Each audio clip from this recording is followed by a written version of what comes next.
Heard of this? It's the drop.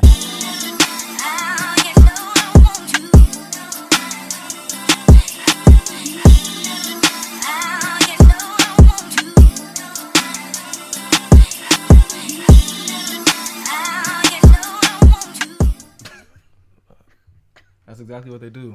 Episode 24, y'all. Welcome to the drop. That's exactly what they do. That's about to be easy as shit. But shit up. Hey, no, that was it. That's it. That's what we keeping. I'm your host, Khayri Lucien, but you knew that already. Greetings. What's going on, y'all? Welcome to episode 24. We back. What's going on? Artist of the episode today is Ainae Music. She's actually just went on.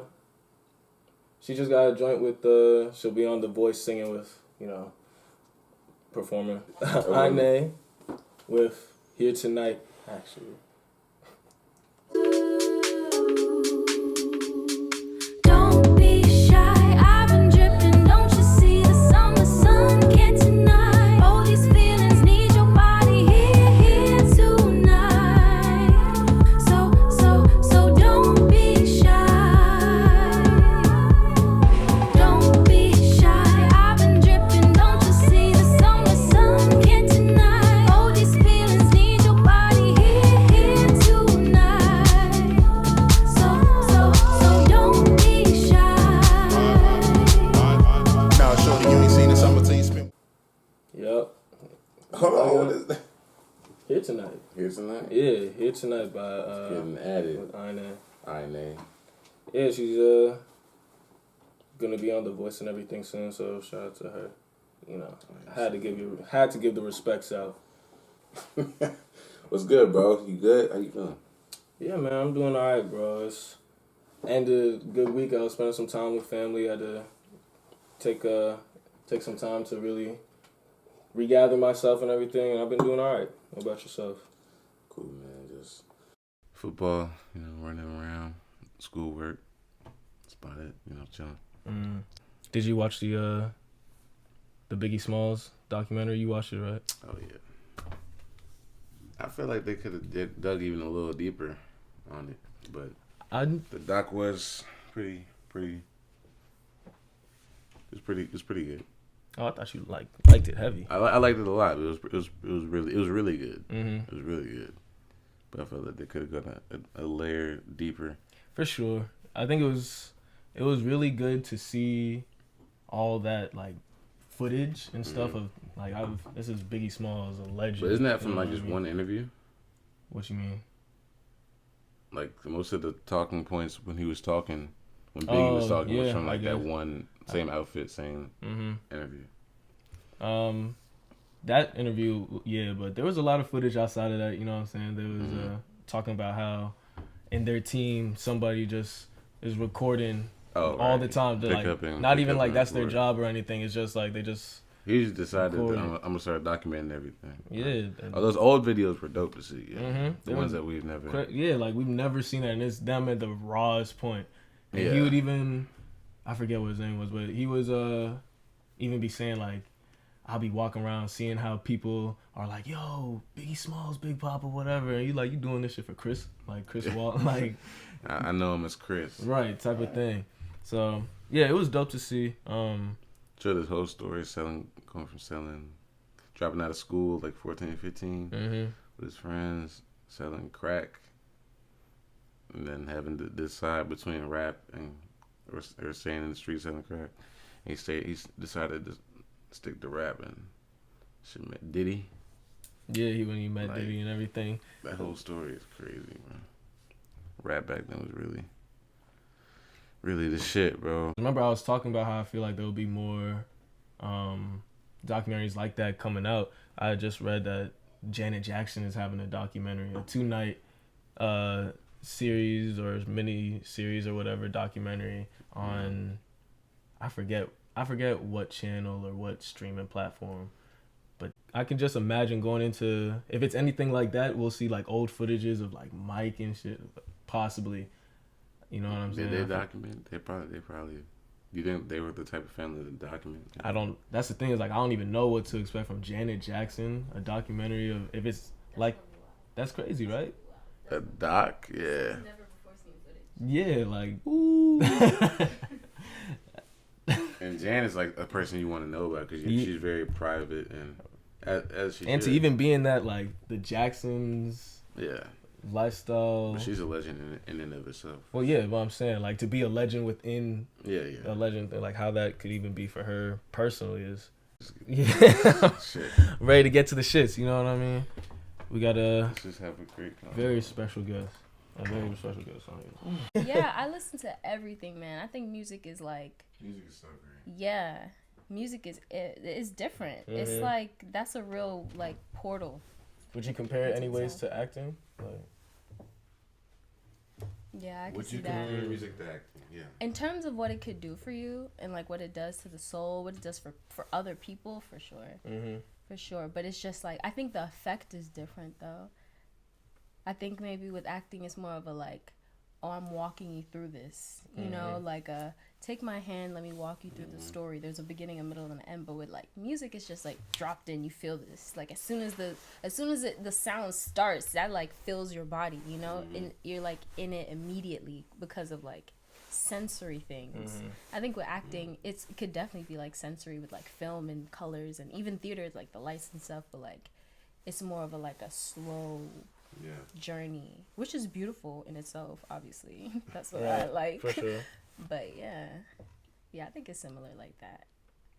Damn, I didn't mean to go into that. Nah, But just, you was I'm game. locked in Yeah, right we in it now. We got a very special guest. Hell yeah. We got Dominique Thorne, the immensely talented, Special guest. very, very special guest. Thanks for having me. No doubt. Of course. A few projects she's worked on. If Beale Street Could Talk, it's kind of your... It's my like first film ever. Yeah. What year did that come out? Yeah. That was 2018? Yeah. That's crazy. Wow. That's Bro, wild. you know who you with? Presence of us. Right. We she was also recently in Judas and the Black Messiah. Yeah. I mean, I haven't yet sat through all of it. I've gotten through a good chunk. It's Yeah. great so far. Oh, yeah. Awesome. Y'all did great. You want to speak on the Judas? Yeah, man, that was a beautiful experience. Like I was kind of saying that about Beale Street too. Like when I like did that, I was still in school, so I had to kind of like, and I was also in a very, like, am I doing the right thing? Because school is hard as hell, and I'm here taking my time to, you know, go to the city every now and again. I'm leaving school to do this. And so I did Beale Street, and I was just reminded, like, it was like a different type of education from like the education I was like currently in. And I forgot that like it could feel good, that learning is a beautiful thing, and I enjoy that. You know, it's just that I wasn't learning the thing that excited me, you know? But then I did Beale Street, and I was like in the presence of these crazy people, and I'm like, I'm just learning by watching them live, by watching them move. And so with Judas, it was like that times 10, because of course, like with this role, I was far more involved than I was like the first time around. So I always say it was like the greatest masterclass that I could have ever been in, because it's so many like just like titans you know, of acting that are just leading by example. I remember the first day, well, not the first day, but maybe in the first week that I had gotten down to Cleveland, the director, Shaka King, amazing, like phenomenal man and director. His vision is just, it was just there from the beginning, and he wanted us to like, all the Panthers, like the people who played the core group of Panthers, to like go out for dinner.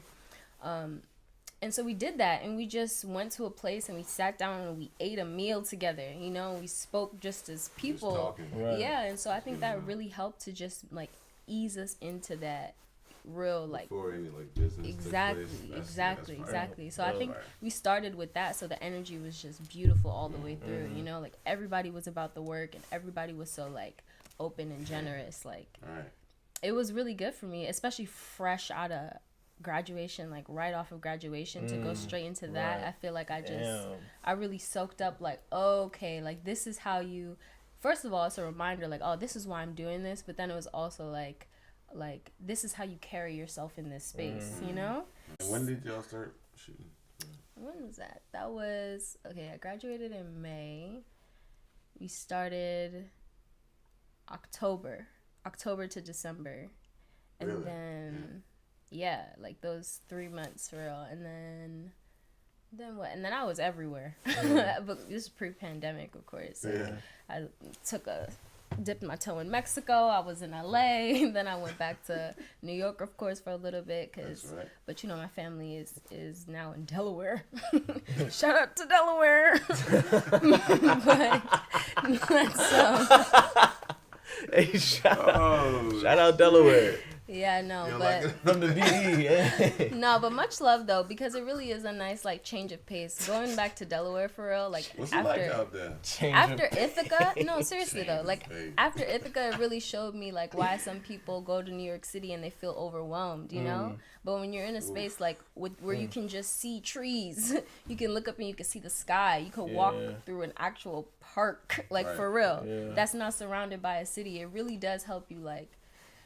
Back to, was there a lot of like therapy people on set with y'all to You know, in hindsight, that's something that Shaka said he wished that we were able to do, but we didn't. I don't know if it's just because we didn't think it would get that heavy or what, but it was too heavy, right? yeah, like you could tell some strong roles that y'all like were playing out there. So if you're you're really playing in them quarantine, people too, right? you're in the middle of quarantine, so you're not even like back and forth at home or nothing like after that. yeah. And you're playing a whole nother person that has such a powerful role. I can only imagine how that could work on the side.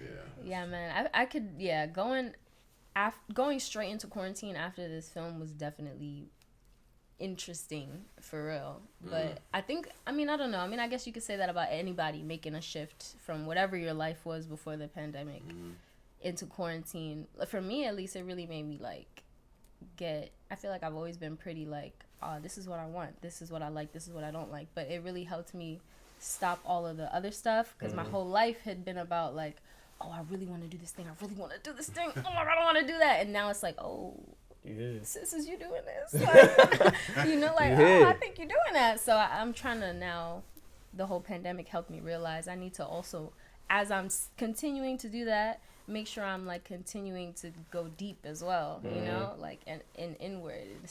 It doesn't become fully about that, but like, how do I maintain my personhood as I continue to get this thing that my entire life has been focused on, you know? Damn, yeah. So it's like it was a heavy thing, but I think it's also a necessary thing, you know? And what a beautiful curse, I guess, or blessing. Like what a beautiful burden to carry, you know, to get the opportunity to like step into those shoes and like tell those stories. Like my main concern was like, oh, like, and my character was fictional, or she was a composite, I should say. So she wasn't based on any one real individual. So it's kind of stressful because it's like, but it was also beautiful because it's like I want to do right by these women, you know? Like that's a beautiful conflict to have to like resolve. So what was that role? What would they have you as? So I played Judy Harmon, and she is on the security team for Chairman Fred. So she's like she's like the, you know, the manpower, the guns. She's the one that's she was kind of vicious in that movie. So. Yeah, that was kind of like her lane, her role. That's the way that she served. And it was also just nice to like show women in that light too, you know? Like I keep saying like I just wanted her to be a full person and not like she's on the screen to like check off the box of like, oh yeah, we got some females right there, you know? And I'm glad I was able to do that. Do people often hit you up about it because like that's to be such a visionary in that sense, and to really be putting on for the black women that are now trying to be in roles like this? Do people often, you know, just thank you for it's crazy. I think the things that have like hit me the most are like when I get messages from people that I got this one, and this woman was like oh, this was like such a such a thing to receive for me, because my aunt was in the Black Panther Party, and you just reminded me so much of her. Wow. Like, even Chairman Fred Hampton Jr., who's Chairman Fred's son, he called me like a few weeks ago and was like, oh, like, I have someone I want you to speak to. And he connects the phone, and it's this woman that I guess like they came up together. And this was the person who, when he watched the movie and Mama Akua watched the movie, like when his family was watching this movie, they were thinking of her, you know? And they're like, you just brought back so many memories, and we've been able to like reconnect in this way. Yeah, so it's like, it's amazing, because it's like, okay, like, I guess I did it right. You know, like, I guess I wasn't corny. I guess it was authentic. It came across as authentic as it felt to me. So, and that's a beautiful thing. Like, that's the whole purpose I'm realizing, you know? Yeah. It's like, it's an offering for real, back to us, you know? For sure. What do you think the message of the film was to give to our community and maybe to the opposition as well? Man, I think the main thing that keeps coming back, and we keep talking about this as a cast too, is just like, there is no limit or no like entry requirement on like how old you need to be involved for real, or for your opinion to matter. For sure. That's the part that gets me, like, your opinion mattering based on your age. No, that's not what this is. And I really hope that when people watch the movie, they remember, or they realize, or it sticks with them that, like, yeah, he was 21. You know, like, these women were 19, 18. Like, they were young. Oh, my. You know, and they were changing the world. Changing the whole world. Changing the world for real. So, you know, you're working with, was it Marvel, right? For Ironheart. That's, if you don't know, Tony Hawk's like predecessor, successor, somebody. And how do you think with future roles you're gonna kind of take that message and what you've learned from working in Judas and the Black Messiah and getting this type of feedback from everybody? How are you gonna take that into future roles where, you know, you're not playing a Black Panther leader or something? Yeah, you know, so I will be playing Riri Williams, and she's like a 15-year-old super genius, and she essentially creates the most advanced suit of iron since Iron Man, super suit, I should say. But I think also, like, her story too is just like, I think that's a beautiful thing to get to put on the screen. Like, she's from Southside Chicago, like the way that she comes into her own, like, for anybody that's like read the comics and stuff, you'll already know, was like through an act of like violence, you know, against like her family. So she has a story that I think is real and resonates, or will resonate with a lot of people. You know, it resonates with me already, you know, off a lot of those points. And so I think that there's like a wonderful opportunity here to, again, like highlight a community that deserves to be seen. Like, it's high time. And I think it also presents the opportunity to do it in a way that is like different, that we haven't necessarily seen before. So I'm hoping that I'll be able to like, that, you know, I should say, will be able to really like highlight the story for real and talk about like who she is as a person just as much as who she is as a superhero, you know? And I just think it's a really cool story that's actually gonna get told. It's a very dope role. So that's what I'm hoping. Okay. When you started to get introduced and interested in doing that? I started seriously in high school.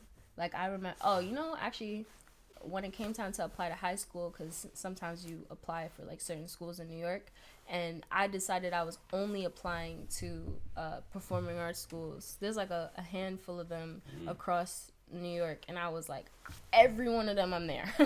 You know, I applied to all of them, and that's it, like not another school. And I got accepted to PPAS, a professional performing arts school, and I went there as a drama major, and that to me is when I started, you know, like I took my first acting class and everything. Like, of course I had done like plays in middle school, but like nothing like this. But I can't remember why I decided to do that, or like where that came from. I just felt like that's what I needed to do, you know, like I was like, this is what I'm doing, and I did it. And everybody at that, I remember that middle school was telling me I was like crazy and really trying to make me feel bad for doing this. But yeah, it's, you said majority of the crabs people were, I don't know. I guess I really got serious about it in high school. For real. That high school really changed my life for real. Was there a lot of like representation in your high school? Oh, absolutely, and especially like being from New York. Yeah. Like alone is just hella diverse. I mean, my high school was also right in the middle of the city. It was in Midtown, so that was like extra like smushed up and everything. Right. And yeah, like it was just a lot of teachers that encouraged me to like do things and apply for stuff. Like my very first acting teacher ever, shout out Mr. Peacock, he was like, oh, I do this theater program with this like a Broadway theater company had this like youth division, and they used to do like writing labs and acting labs. He was like, oh, you should audition if you're interested. And I remember it was me and my friend Claudia, and we went to the audition, and I got accepted. And from then, like, so that was like my sophomore year. From sophomore year to senior year, like I took a little break in the middle, but from sophomore year to senior year, I was there like every week, and they were making us like write stuff and really get into it. Other teachers encouraged me to apply for this like young arts program. That's when I did came to DC for a little bit, had a chance to meet the president, perform at the Kennedy Center, all these crazy things that like I never would have done otherwise. And then like really solidified the fact that like, oh yeah, like I remember someone at Young Arts told me, Dominique, you deserve to do this for the rest of your life. They're like, if you want to do this, you deserve that. And I cried. I'm like, what? What do you mean? Yeah. Yeah. Just to get that validation is probably. Yeah, like your whole life you're like, oh, I gotta work. And parents, they want the best for you. And they're trying to make sure you do better than they did. Yeah. So it was a lot of like, oh, you have to like study and do it through school. And it was just like, oh, I like this on the side. Right. But then I'm here at this program, and these people are like, nah, what you like, that can be how Our you parents' fulfill generation, your. that's how they think. But Yeah. nowadays, we're trying to do Yeah. what we like to do. Yeah. And I think doing stuff like that also helped my parents see that too, For sure. And that's been a good That's shift to see the whole family like kind of come on. Do you think black kids are really growing up wanting to go the direction of performing arts, or is that like looked down upon them? I don't know. I think honestly, well, first, these kids in my middle school, it was like a very white space. I was the only female, and I was the only black person in my grade. Wow. So it wasn't like that type of situation. And honestly, the hate wasn't even from the kids as much as the administration, like the teachers and the principal and stuff. Yeah. But anyway. So you were because so you were the only black woman in my grade. It was a small school, but like that class was it had just been all, because it was a small school, it had just been all boys since like kindergarten, and they all came up together. So every time a girl would come, it would feel very like bro-y, and so the parents would always pull them out, but not my Trinidadian mother. She's like, this is a good school, you're going. So that was kind of it. But yeah, honestly, to answer that question, though, I feel like people, at least in my neighborhood or whatever, you can't really explore those things or dive in if you don't have access to it for real. And I think you don't even really know what you're interested in, until you have the opportunity to like experience different things or like see different things. So that's one thing I'm really grateful to my mom for, because I was everywhere. Even if it wasn't like intentional, I was everywhere. Like, we lived in Flatbush, but I went to school downtown Brooklyn, and she worked in like, we were all over the place. I ended up going to high school in Manhattan, so I was like always on the go. And so I fell into whatever I fell into, It feels like for black kids, it feels like your passion almost has to be like social justice. You know what I mean? Because it's so salient, It almost feels like, at the very least, it feels like you have to save like a portion of yourself for that. You know what I mean? And I think I can't come off a movie like Judas and say that's not important. You know what I mean? Right. I think that movie also did a good job of showing you like the dangers of being apolitical. But I also think that when you aren't exposed to other things, being paired with the fact that you are like a young black person in America experiencing like trauma and persecution on the daily, like it makes it really hard for you to think about or to find like what I like to do outside of what people tell you could do or show you that you could do. Like, of course they're gonna push like sports in your face, or they're gonna push like music, you know what I mean? Of course. But like there's so much more out there, and so like I really think you know, it's like the first thing I said. Like it's all about what you're exposed to and like what you have access to. Yeah, that's everything. Not being able to leave the neighborhood, you don't even know what's you don't even know what's exactly. Couldn't even that's imagine. Everything. Shout out to your moms. For sure. Shout out to moms. Exactly. Are we past that Black trauma film time? I think it's so funny because you said that, and I'm thinking like of a very specific lane of films. But I think that we're kind of. I think there's been like I can't think of the word, but like a general agreement, a consensus. You know, it's sort of been like an unspoken shift that, which is a beautiful thing. And I don't know if it's like the fact that maybe.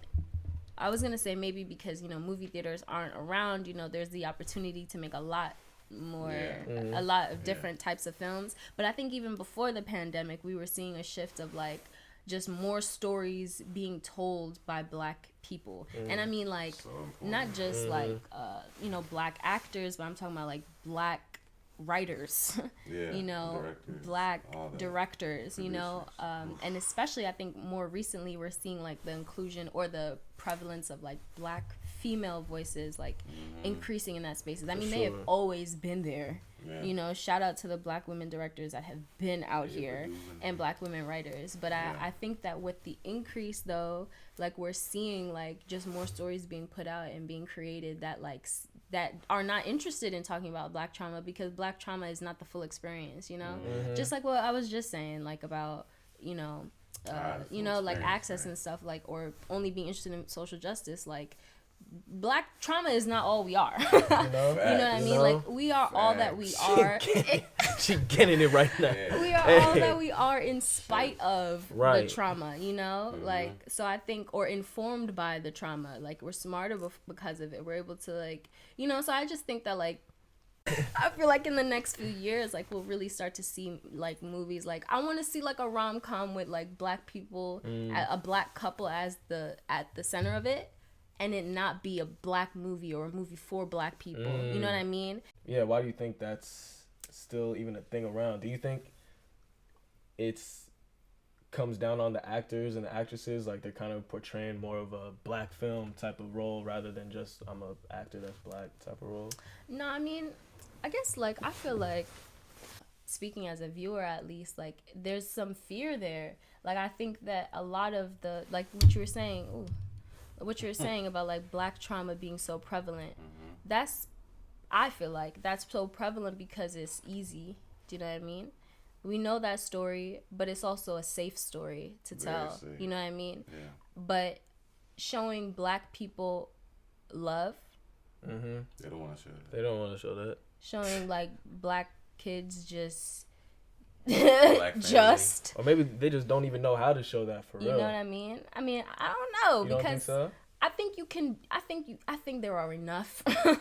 There are more than enough resources and more than enough like incredibly talented people and minds out there to like make some shake. You know what I mean? I just think that it's like. I just think it's about allowing us the opportunity to exist in every space, you know, and not confining us or confining the audience, being like, as soon as there's too many Black people, all right, only market it for other Black people. Right. Nah, like, open it up. That's how you start to get our humanity. That's how you start to, but maybe that's scary because then you start seeing us as people for real. Oh, okay, cool.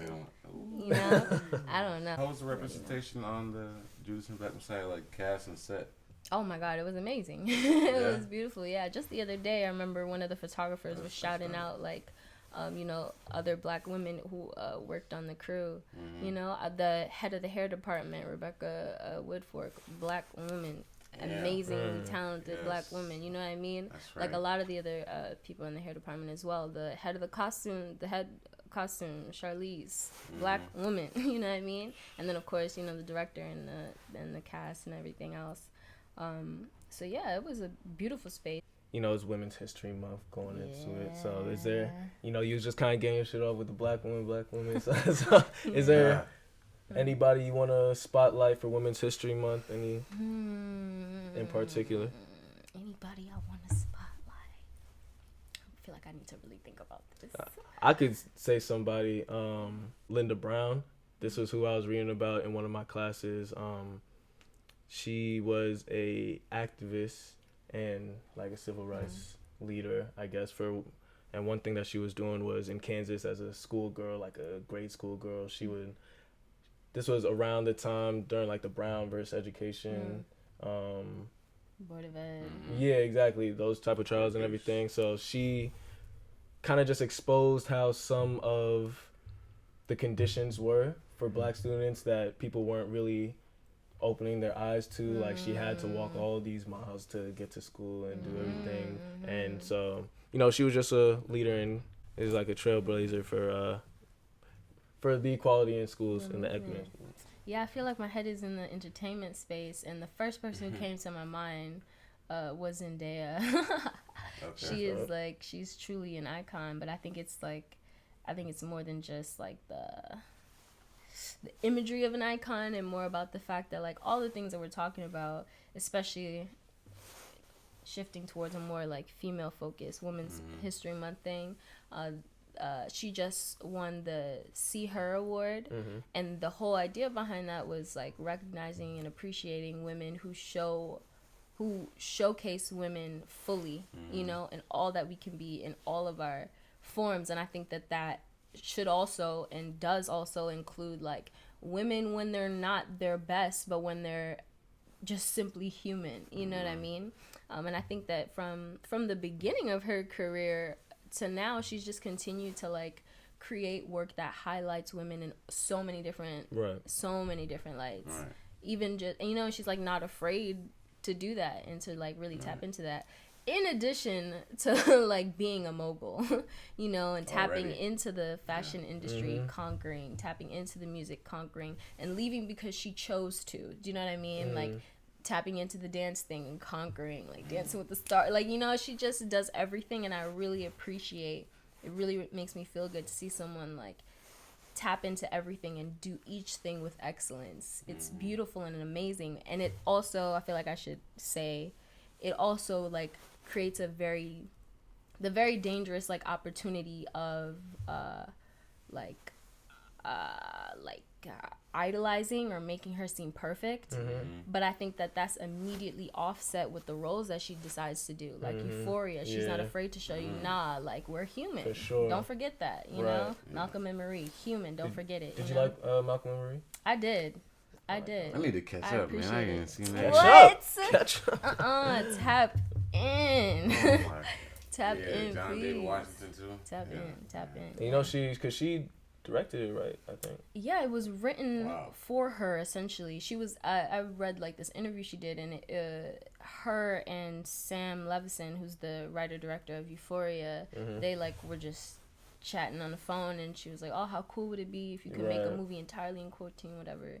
And after a whole bunch of ideas, they got to like this idea of like two people, a couple in this space, like going through it. And and they just went from there. Boss. Boss. Yeah, no, she did that shit, bro. I'm gonna tap in. Tap in, bro. I appreciate it for all the stories. Cool. I would say mine's Serena Williams. Just the impact she's had on girls coming up. I think to play tennis. Coco Gauff is coming after that, and Naomi Osaka. So they're both phenomenal. Love them. I definitely, if I had a daughter, introduce her to tennis. Serena's just a great example. She handles everything, her business well, in a strong, professional way, but she's fierce.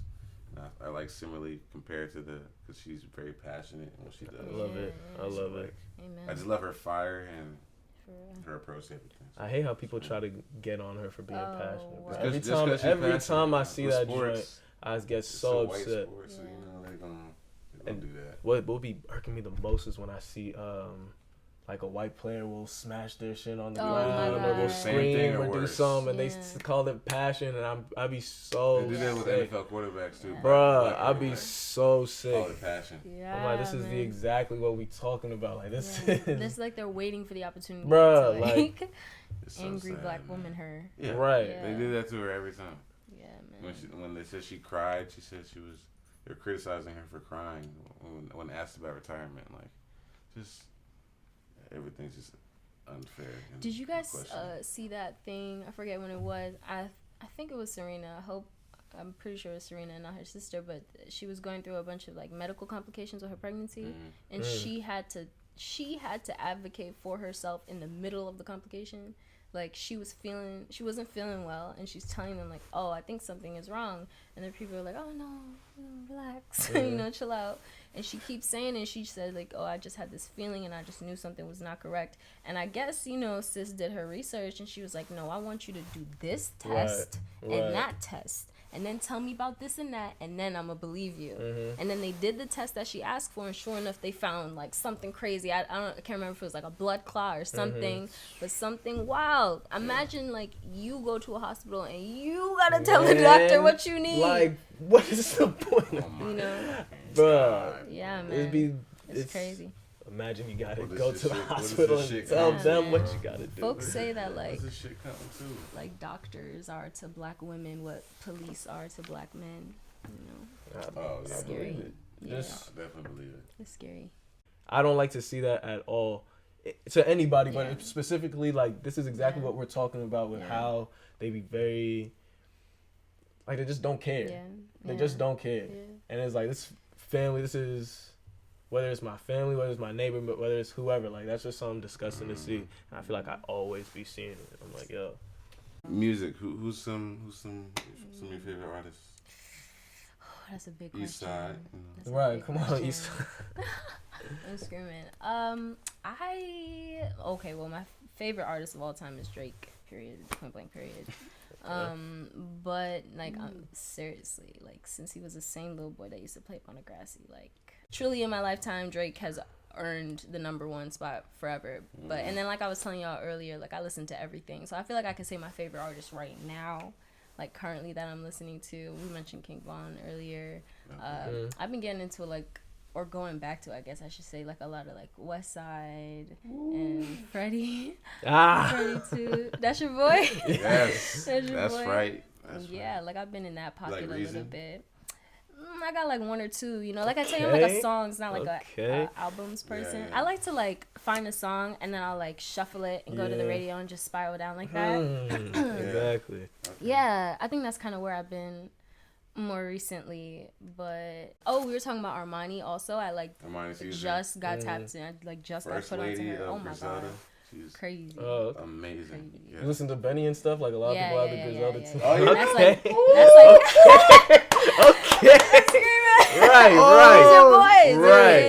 Right. West Side Gun, Conway, all right. You know, since you a big Drake fan, you know Drake coming out with how'd you like his last little 3-piece that he put out? It was a ride. It was beautiful. Lemon Pepper, definitely. That's the one. That's the best of all three. I feel like it. I feel like it. Say that again. Wants and Needs. That's the one with Lil Baby. Lil Baby, yeah. Yeah. Well, just because Lil Baby went insane. He did not have to do all that. That was wild. Yeah, I was not ready for that. That was fire. Yeah. I think the Lemon Pepper freestyle might be from just strictly not song wise, but just Drake's verse. Yeah. It's like heavy. Like, I was like, all right, like it's something new now because he started talking about his son. Wow. I was like, okay. I know you listen to his the leaked album and everything. Crazy. I for my whole entire life up until like a few months ago, I was like, I will never, ever, listen to these leaks. But then I heard something. And I was like, oh, nah, we need to open up this bag. So, yes, I have just opened that door. Sure. I can't even be mad. Reg. Yeah, Reg came out with Selfish. Great track. We coming soon, Reg. We already know. Oh, Mecca running off the track. Our man, he's about to start putting out. He put out a leaving video already too. So running off the track, great track. And he's coming out with some heat too. Yeah. He about to start putting drop little snippets of what's the stuff that he's got coming out. And putting out snippets of how he creates the beats and everything to the song. So he's a real artist, doing his thing. Let's get to the drop of knowledge. That's a question that we ask, an abstract question that makes you think and just reflect on things going on. Speak on it. I'll ask you. Use 3 words to describe how you've been feeling the last couple months and about how life's been going the last couple months. And then when you give those 3 words, elaborate on what you look forward to in the next coming months. Whew. That's nice right there. Yeah. first word I have to say is gratitude. Mm. Gratitude, deep gratitude. I say self-knowing, and it's not a word, but I'm gonna make it a word. Forgiveness of self, also at the same time. Okay. So yeah, and I guess to elaborate on that, I feel like this whole, like we were kind of getting at earlier, like just the shifts, the sudden shifts that, you know, 2020 kind of put us through. For me personally, it really like showed me a lot about how I was, like, I guess at the base level, how I was treating myself, you know? And that's something that I can still respect about how I was treating myself, but I just wasn't, I know I wasn't giving myself as much as I give to anything else in my life. Right. You know what I mean? Like I know that I put myself into, you know, my the pursuit of my career, or to like the way that I love like my friends and my family. But I wasn't doing the same thing to me. So, but like I said, when I got back to Delaware, I really got the chance to do that. So looking into the next year and doing that has just opened like a world of blessings, you know, like for real. So looking ahead to the next year, like I'm really looking forward to like solidifying this sense of peace that I'm like working on maintaining, you know, and like really making that a part of like my everyday life, because it's like a practice for real. I realize it's not like a one and done, for real. But I'm looking forward to it, because once you're there, it's beautiful. The answer is beautiful too. Right. I guess 3 words I'll use to describe my last couple months have similar to kind of like what you were saying. Maybe is love enriched a word? I feel like that's today. Yeah, facts. I'm gonna make it. Love enriched. I would say. I don't want to take gracious, but like. Speak on it. Cause I've just felt the same, like as you were talking. Yeah. I was like, yeah, that's I agree with it very heavily. Yeah. And maybe relaxed. Like really the last few months I've been seeing how I was prior to COVID, like getting all my work done or chugging through things or stressing out about things. Like then COVID hit, I'm inside, I'm forced to face everything that I didn't have to think about prior to, because I'm walking back, if I'm going to work, I'm going to school, whatever. So now that I sit here and I look back on my life or look back on whatever past months or in the future, anytime, I sit back and I see that where I'm at right now and where I know I'm going to be, or where I'm trying to strive to be, will happen as long as I put that work into it. So by me knowing that work is really just me being myself and just doing what it is I genuinely love to do and have passion behind doing, I'll always be on the receiving side of God's gifts. So Period. Amen. Hey. Ooh. Smooth. I would say 3 words: fruitful. Because just putting good energy into the atmosphere, and things been coming about. Yes. I would say passionate. I think everybody that I'm around is giving me good passionate energy and really going into what they want to do, because it's a weird time transitioning from about to be a student to real life. So that's about to start adulting, bruh, for real. So you can't run away and avoid that. That's coming, because it's coming in the next couple months. You gotta find out how to prepare time management. For real. It's on the way. Yeah, it's different. It's different, but it's real life, and I'm gonna take it full fledged. Ready to see what's to come about. But lastly, I would say showing compassion. I think just everything that's happened, over quarantine and everything. Everybody needs to show more love instead of hate. It's really not hard to be a good person.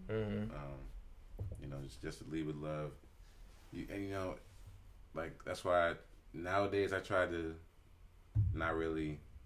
If someone really ticked me off or I'm annoyed with somebody, I don't really try to get as mad because you never know what someone is going through. That's like a personal battle in their head, and that one thing you could trigger them to snap. That's it. So I don't even want to be put in that situation or be the one to put them over the edge. So I'm just looking, like I'm doing me, but I'm looking out for the good of humanity. So for sure. And like next couple months, I'm looking forward to just in life, adulting, full head of steam. So and, keeping the crew, leading with love, and that's it. Are you? Would you say you excited? I guess to start that up, that adulting. Once everything opens back up and you going out into quote unquote the real world, we graduate with a. You know, it's definitely gonna be different. I'm definitely ready to get out of my folks' house. That's a long time coming. College went by fast. I'm not gonna lie. And if I don't continue sports, that's gonna be a whole totally different lane that I'm not even used to. Right. So I'm figuring out now how to live without it because I've been used to that my whole life. And I think I'm one of the few that's having a good transition because most of them just either play video games in the off time or don't really do things to expand their mind because they're not ready. It's usually an abrupt end for athletes. They're not prepared for it. I'm trying to prepare. You're trying to prepare yourself, regardless of what happens. Right. Next level or whatever. Yeah. So, that's really what's.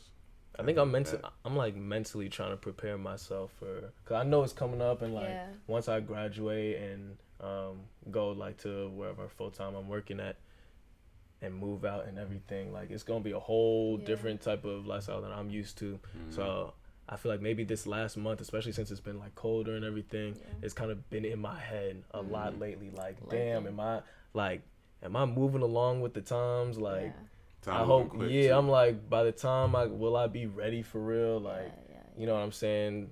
Especially like a lot of the people that I'm around often are the people that I know from school and everything. And I've always been the younger, like in my class. It's like, a lot of people that are around me, I look up to kind of in a sense of like, they just older type of thing. It's like a big brother, big sister type of status with a lot of people that I'm with or like a lot of my good friends. What you need, that's right. Yeah, for real. And then coming up only child is very, that's a kind of different experience too. But now I'm kind of in a point where it's like, I'm ready to tackle it head on, but I'm still kind of, am I too like kid spirited, like happy go lucky type of thing? No, I don't. Yeah, but that's the thing. It's like I don't want to lose that. I don't want to lose that. So I think I'm doing all right.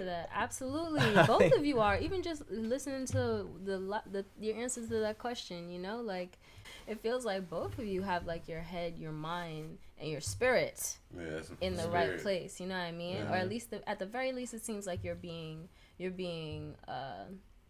listening to both fact and feeling, which is beautiful and necessary, and I think that like you have your head in the right place, like you said, strategically, like trying to prepare yourself for either place, but also internally, like, and I also think it's important to remember that like first of all, you've been in the real world, that whole thing is a myth, and I know because I felt it too, but you've been in the real world, so once you do graduate and you don't have like school there, because it starts, to me, speaking for mine, it started to feel like school was a bit of a safety net almost, you know what I mean? And it's like, even if it's just giving me something to do with my time, you know? Oh my gosh. But the moment that you leave, just really remembering like, I've been living. I've been in this world, and I don't know what the experiences was like at Howard, but I know for me, it was a lot of hard work, but also a lot of smart work and a lot of finesse. And I feel like those are all skills that you'll learn to use, like, once you're out there. I think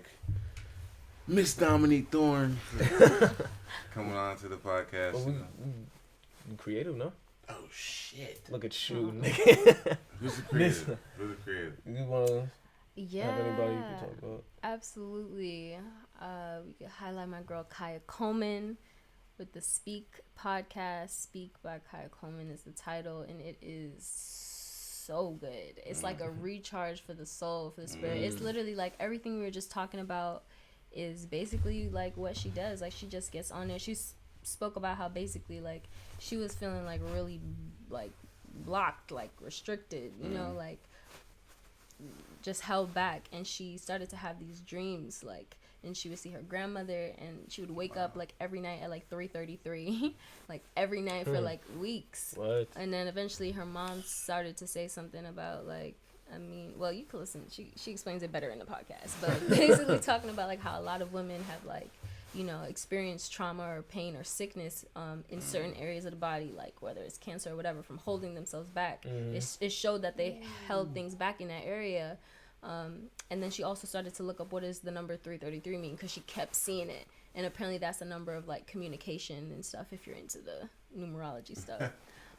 And so she was like, all right, fine. And she started this podcast called Speak, and she like talks about all these things, you know, that we're talking about here. And it's really cleansing, you know, it's really helpful to hear that sometimes, you know, hear the perspective. And she does it in such a like a clean, refreshing way. So that's what we need. The more market, just real content. Exactly. So, what's her name? Coleman. Coleman. Speak by it's gonna be in the description. Yeah, of course. Yeah, man. It's Competition to the page. Nah, it's like a little compliment to the page. No, You we feel working me? together. Of course. The little black woman piece to it too. For sure. Yeah. But with that, Yeah. maybe you My want bad. you want to close it off now, thank man. Miss Dominique Thorne Of for course, coming to of the course. podcast, episode 24. Thanks for having me. R.P. Kobe. Thank you. Ah, damn. Wow. 24. We here. Ah, shit. Yeah. Smart You nigga. feel me? Respect Thank you it. for real. All right, y'all. Peace. So glad to be here. This is cool.